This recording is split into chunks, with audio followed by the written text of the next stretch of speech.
This video I'm going to be talking about why Krillin is one of my favourite characters and why I think he's so underrated in the Dragon Ball series.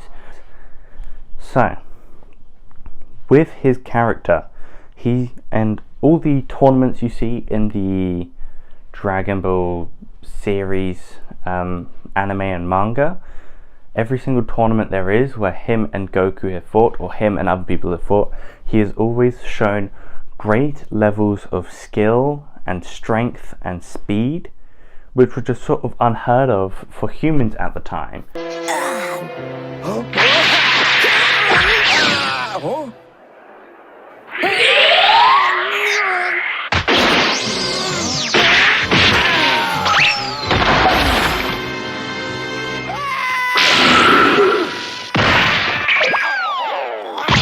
Krillin, in his current state when he was in that series, was fucking ridiculous, because he was this little child monk who was able to go toe to toe with professional adult martial artists and still hold up like it was no fucking issue.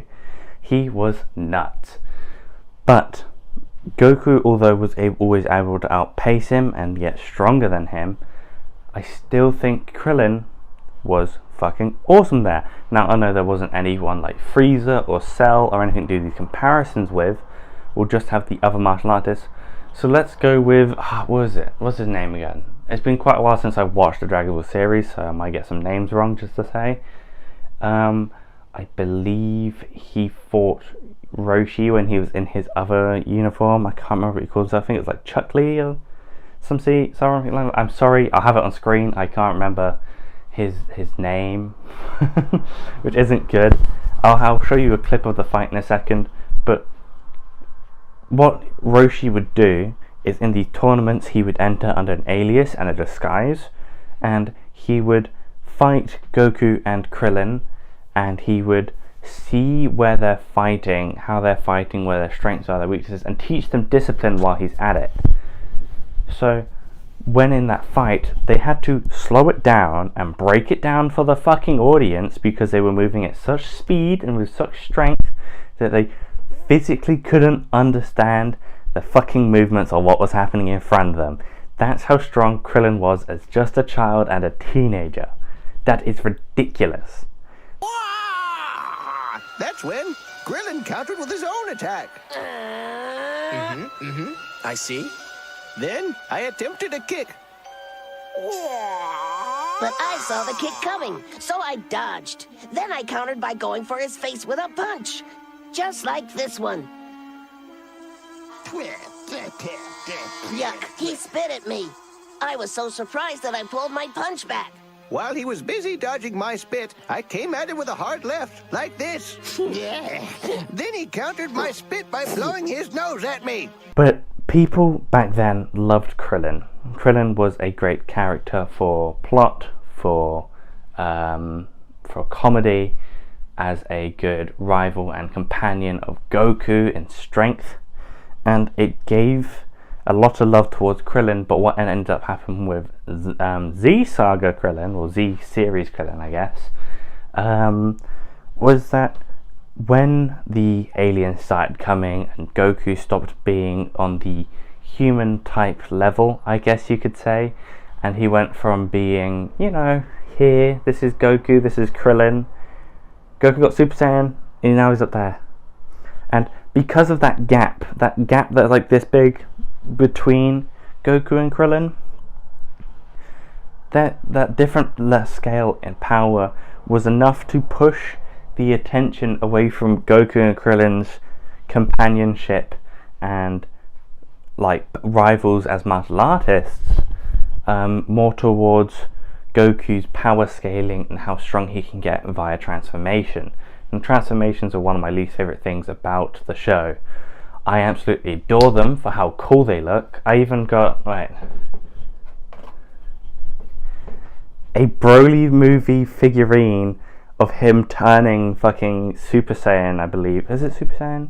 It's when he goes rage after his father gets shot. Sorry for the spoiler. And I love transformations because of how cool and powerful they get the characters, but I also don't like them as a plot point because it means now the power scaling is completely out of whack, and a lot of the characters that used to hold major significant plot points like Krillin and Tien and Yamcha are all now pushed to the sidelines. When Krillin and Tien and Goku were all fighting in the martial arts tournaments, they were having huge power clashes as rival martial artists, and it was so cool because it was a matter of skill and speed and power over who's got the cooler hair colour, you know. It was so much cooler back then. But when the Frieza saga happened and Goku achieved Super Saiyan and now he's out of here and Krillin's down here, no one liked Krillin or any of the other humans as much anymore because they weren't viewed as strong. Everything stopped being, oh yeah, but I like this character and this character too. Can this character beat Goku? Because, you know, what else is there to talk about when you've got some god-fighting fucking Super Saiyan, you know? Someone's just fucking honked their horn while I'm trying to record. Asshole.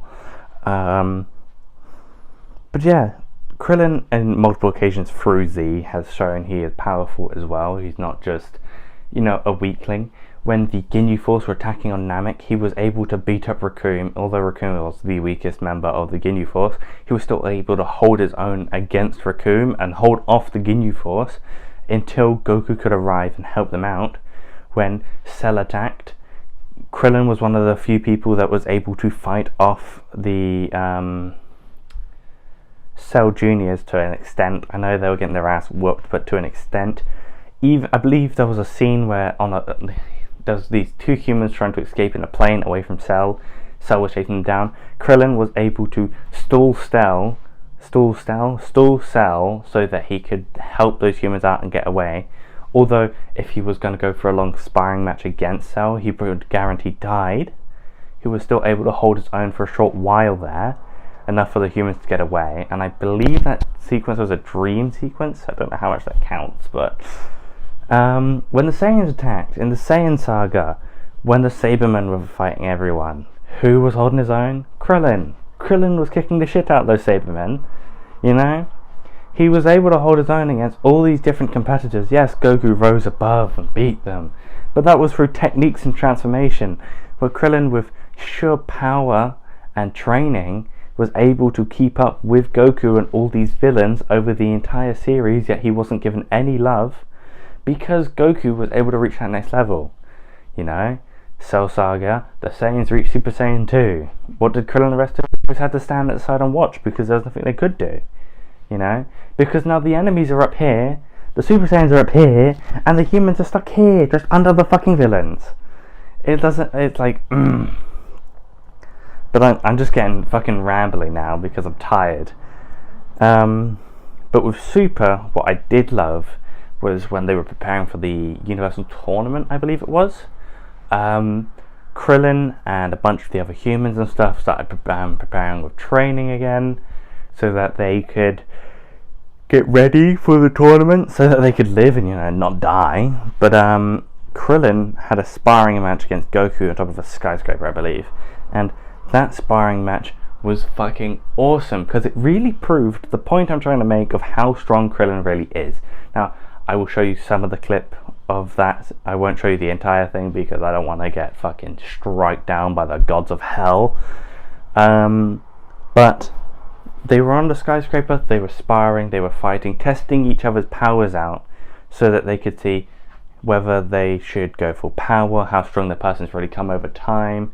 And although I would say Goku won that fight, Krillin was still able to hold up enough to put Goku into blue. They were doing a beam clash with two Kamehamehas. Krillin was able to hold his own strong enough against Goku that Goku had to transform into blue just to fight back Krillin, and even then Krillin was still able to hold up his own against blue.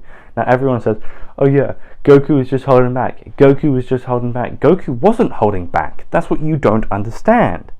If Goku was holding back, he wouldn't need to go blue, would he?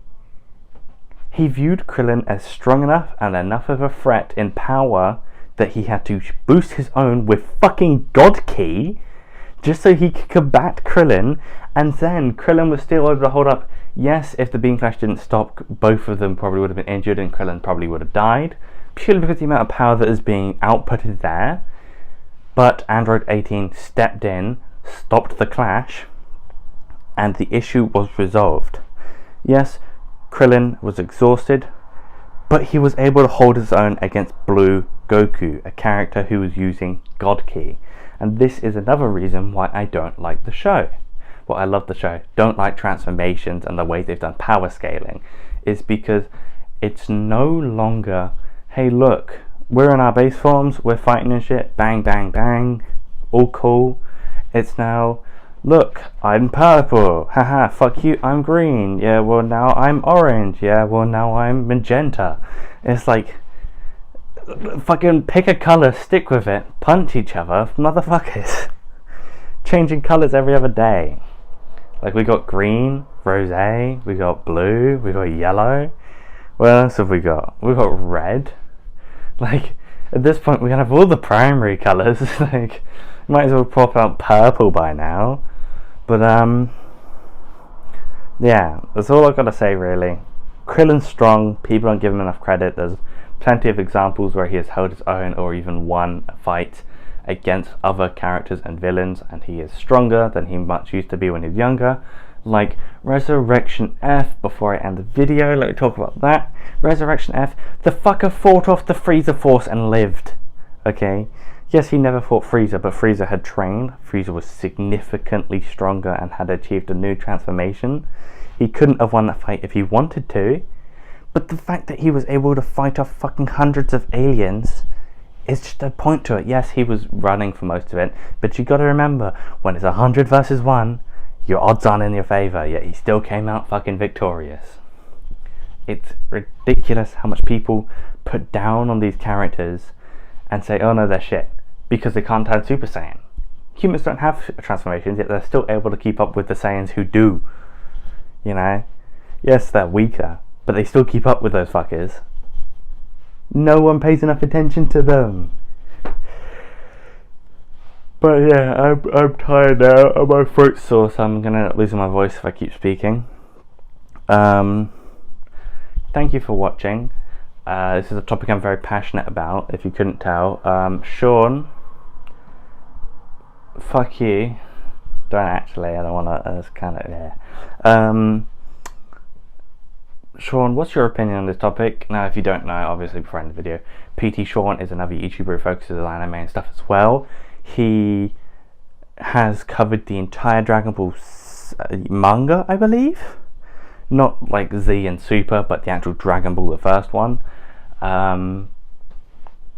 So he's going to understand Krillin's character a lot better than me, because I've only watched the shows and haven't watched them recently.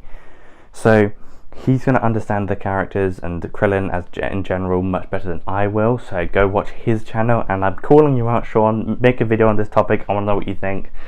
And thank you for watching. If you did like the video, like, subscribe, you know what to do, and leave a comment whether you think Krillin is strong or not and who your favourite character is. Bye.